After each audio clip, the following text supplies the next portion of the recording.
Hey everybody, welcome back to Auto Anatomy. I'm Sean. Thank you so much for joining us. It has been a long time since we've had a new project car on the channel. As you know, if you follow us on social media, on Facebook or Instagram, that we recently just made a move all the way from Colorado to South Carolina.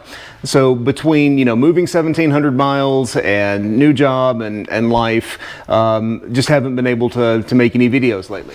So here's our new project. It's a 1965 Chevy Corvair Monza, two-door coupe, 110 horsepower. So the backstory on the car is that in 2008, gentleman was driving the car. He purchased it and it was completely perfect running driving car. And sadly, he got cancer and passed away. So it's been sitting since 2008 and has not run since. I picked it up from a guy who bought it because he wanted a 65 Corvair like he had in high school. And then, too many projects got in the way and it just sat. So this thing has not moved since 2008. If you look at it, it's actually really straight, but it is super dirty. I mean, like, all the interior is there, but you can see it is just like caked in dirt. But the best news is there's very little rust on the car. The floorboards are completely solid and it's entirely intact. Like, all of the bits and pieces are there. So really don't have to go looking for a bunch of small parts. It can be harder to find. I think the first plan is to get this thing running. So let's pop the hood. It's in the trunk. This is the 110 horsepower flat six.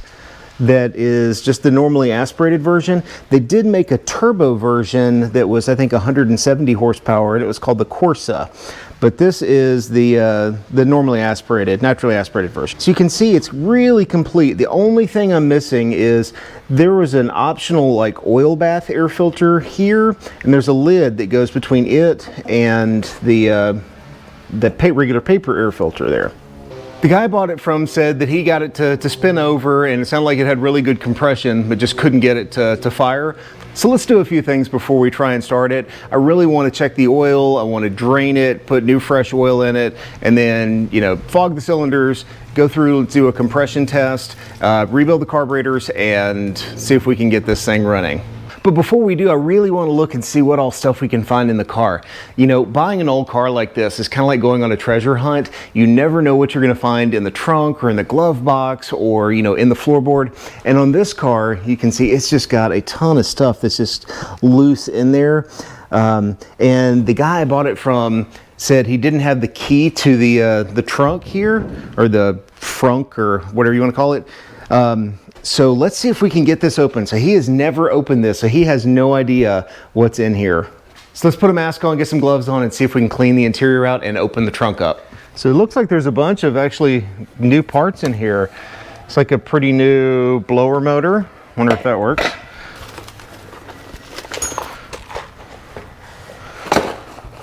What do we have here? Like carburetor kits.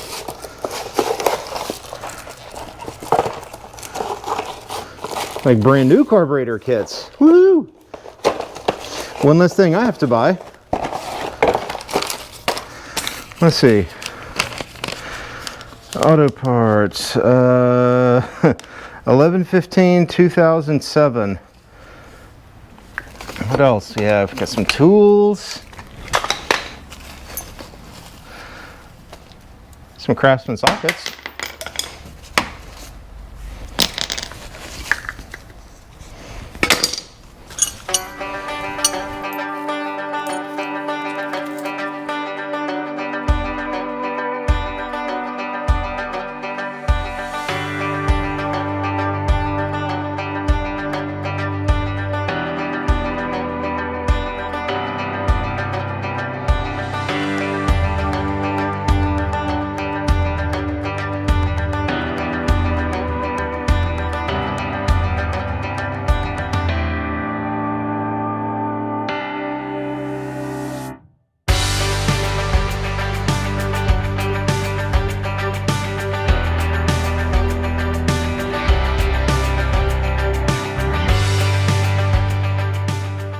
All right, so just finished cleaning out the interior and I did find one little area of rust. Now, thankfully, it is just a tiny little area right here.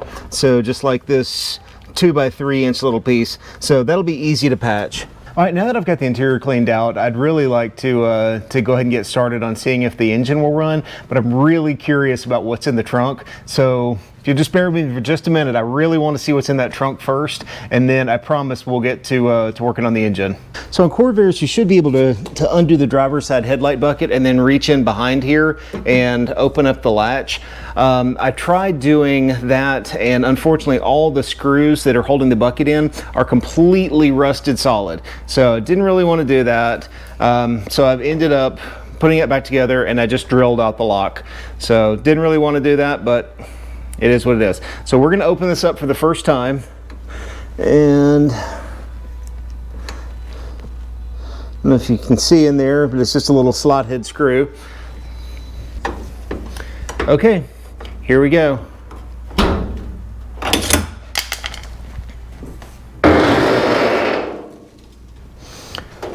Oh, okay. So it looks like you've got some factory hubcaps in here. Nice. Got 4 of them. Trunk actually looks really solid. I don't see any major rust. You know, little mouse nest, so probably have to worry about some wiring at some point in the future. But overall, I'm pretty happy. I was expecting a whole lot more in there, honestly, and I was kind of expecting it to be a little rustier, so I think this is a win. All right, now that the car is cleaned out, let's get started seeing if we can make this engine run. I think the first step of getting any car running after it's been sitting for a long time is just draining the oil. I like to pull the plugs out, fog some oil into the cylinders, spin it over a few times by hand, and then we'll check the compression on it, make sure you don't have a sticking valve or a cylinder that's down. Then we'll put the plugs back in, put some fresh gas in it, and I don't know, see what we've got. All right, so before we try and start it, I just want to see what oil looks like in this thing. And I don't know if you can see that. That looks like milkshake. So I think we need to change the oil before we do anything else. So I got all the oil drained out of the car, and look at this. I mean, if it wasn't an air-cooled car, I would swear this thing had a blown head gasket. All right, so we got all the oil drained out, and I'm really glad that I didn't try and start it on that. It does make me a little concerned because the engine was turned over with that much water in it. And the previous owner said that it had some starter problems. So I've got the battery hooked up. Now we've got some fresh oil in it. Let's try and hit the starter and see if it'll just spin over.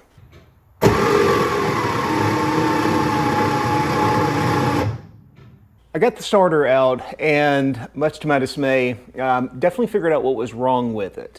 So pulled the starter out, and the nose cone came off with it. Usually this is a really bad sign that you've got something going on inside the engine. And with having a bunch of water in there, it makes me wonder if this just wasn't the weak link. Unfortunately, you can't just run down to your local AutoZone or O'Reilly's and pick up a starter for these things. So I started searching on Facebook Marketplace and ran into a guy that's actually only about 45 minutes from here that has a ton of Corvair stuff.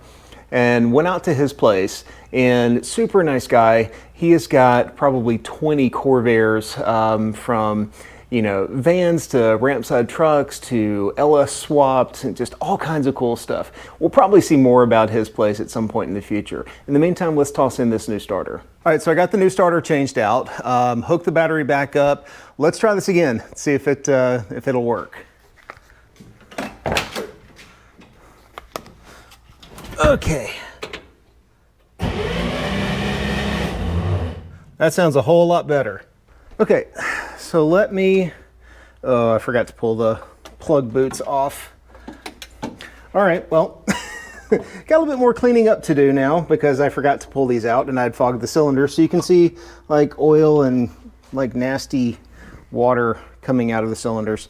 So let me do a little cleanup and then we'll check compression and see what we got. So this is one of the joys of moving. I have a compression tester somewhere in one of the mini boxes that are up there or all through here, but somewhere, somehow, I can't find it. So we're gonna move on. Let's test for spark. All right, so the next step is checking to see if we've got spark. Let's pop the distributor cap off and just take a look at our points. I mean, most of the time cars have been sitting for a really long time. The points are all fouled up, and there's some spark there.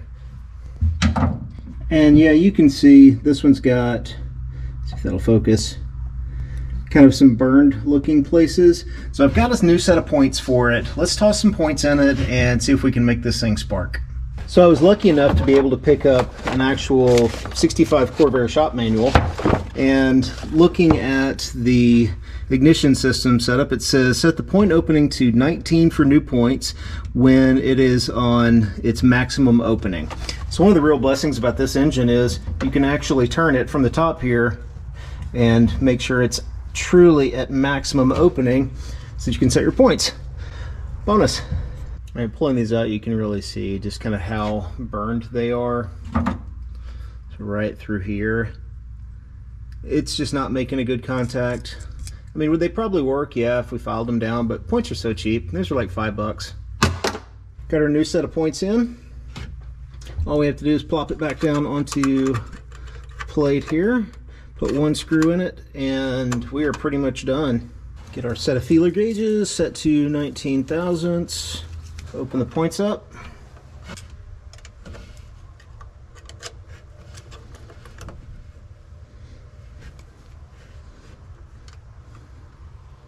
Hold it tight.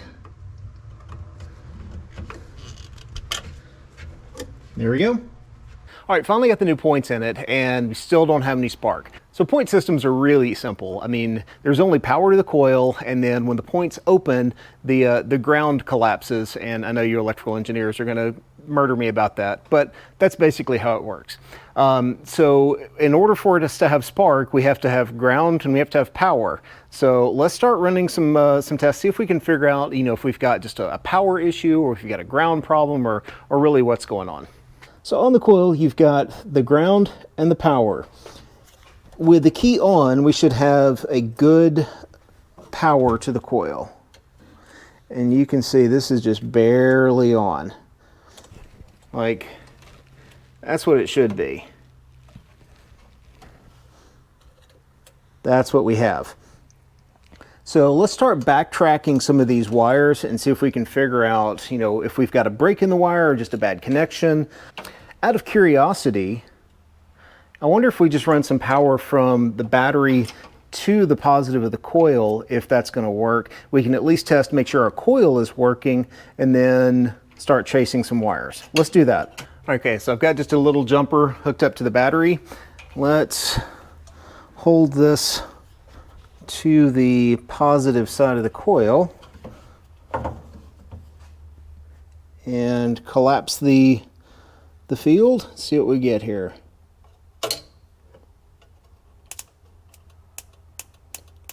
Okay, we got spark. So we know the coil is good. We know the points are working. We just have a wiring issue. So let me start backtracking some wires. I'm pretty sure we probably just have a bad connection somewhere. So after about 15 minutes of looking, I just tried it again, and this was connection. The positive side was a little bit loose, so just tightened it down, and watch this.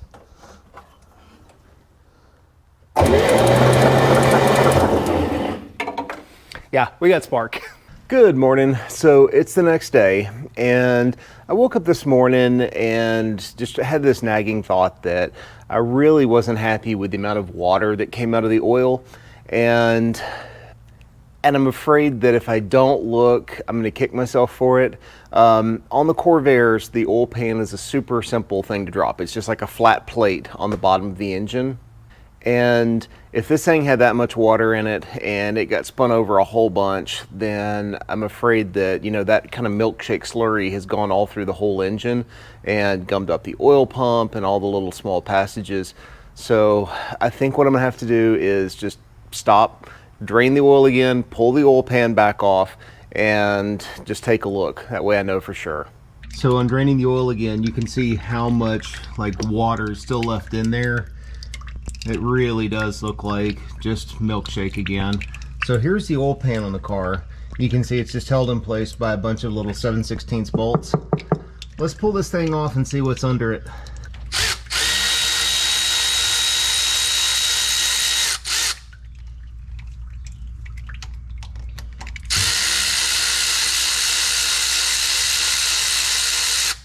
All right, right, so honestly, it's not as bad as I thought it was going to be. I mean, there's obviously some evidence of oily water up there, but the pickup screen isn't clogged. Now, this is another story. This is the bottom of the oil pan.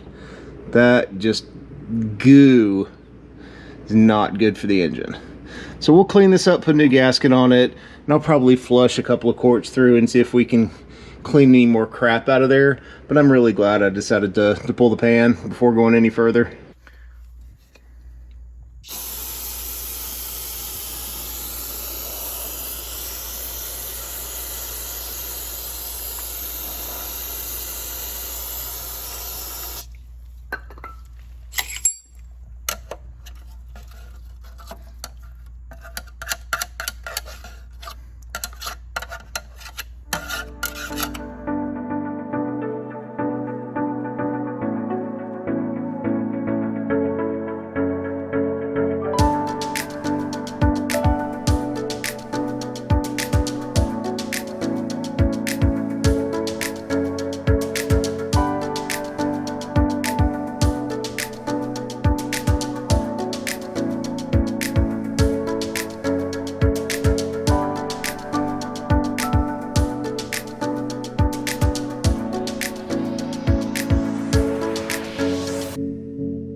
Okay, yep.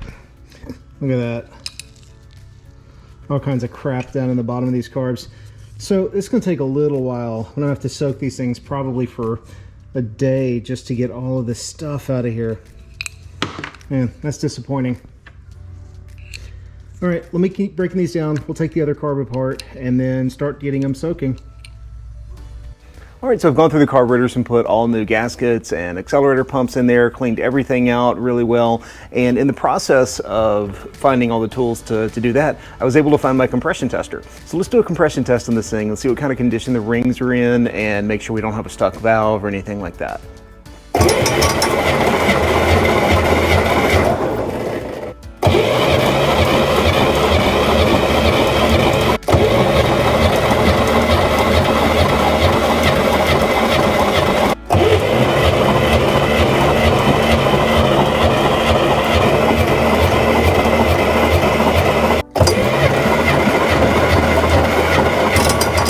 So we completed the compression test, and as you can see, we're kind of all over the map here.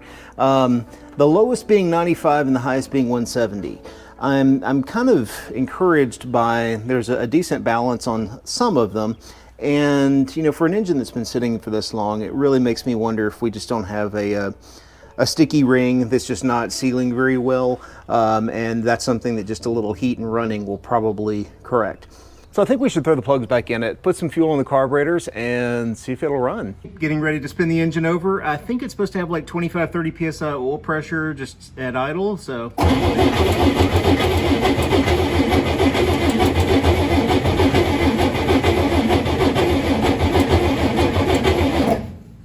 All right, so we've got oil pressure. I've got the alternator off of it for the moment. I just wanted to crank it up and see what it did. The alternator is making a little noise, so I didn't want to confuse that with engine noise. Got a hose just going to a little bucket of gasoline to bypass the fuel tank, because I've got a suspicion if the fuel tank has as much junk in it as the rest of the car, then it's full. So don't even want to try putting that through the carburetors. All right, let's hook up the coil. Okay, coil's hooked up. Got some fuel in it. Hit it with some starter fluid. Let's see what happens. Woo! It started. All right, let's try this again.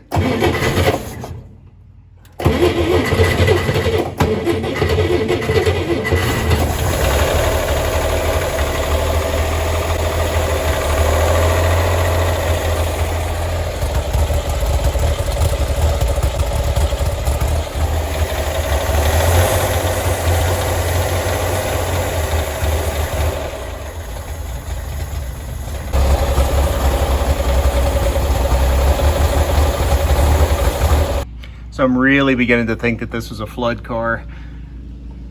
It just came out of the exhaust when it started up. And in my 52, my poor 52 got sprayed. So after being somewhat encouraged that the car cranked up and ran, did a little bit more looking at it and found a couple of reasons why it's not running well at all. First, we had a huge vacuum leak. You probably saw it a little bit earlier when we cranked it up, that it was just like blowing smoke out of the vent tube. Turns out there's supposed to be a cap on that, and it's like an orifice vent. Well, that ends up being a huge vacuum leak going to the engine. So found the cap actually in the car, put that back on. So that's one problem fixed. Second problem is I found a piece that was missing in the carburetor. There was a power enrichment needle that was missing on the passenger side carb, and that power enrichment system was put in there to cure a lean spot on the 110 horse engines, but without having that valve in place, it was just flooding fuel in, and that's really what it felt like, because I was having to hold the throttle wide open just to get it to run. It had one in the driver's side carb. It did not have one in the passenger side carb. And again, that's something that, you know, you just can't run down to your local parts store and pick up. So it has to be ordered, so it's going to be in a few days. As much as I wanted to make this a one video, will it run, we're going to have a part 2. So next time, we're going to put the new parts in. I've got a new fuel tank on order. We're going to go through the entire fuel system, get it cleaned out, and then hopefully put some brakes on this thing, maybe wheels and tires, and who knows, take it for its first spin. If you like this kind of content, please hit that subscribe button and click on the bell to be notified when new videos come out. Thank you so much for watching. God bless. We'll see you later. Oh,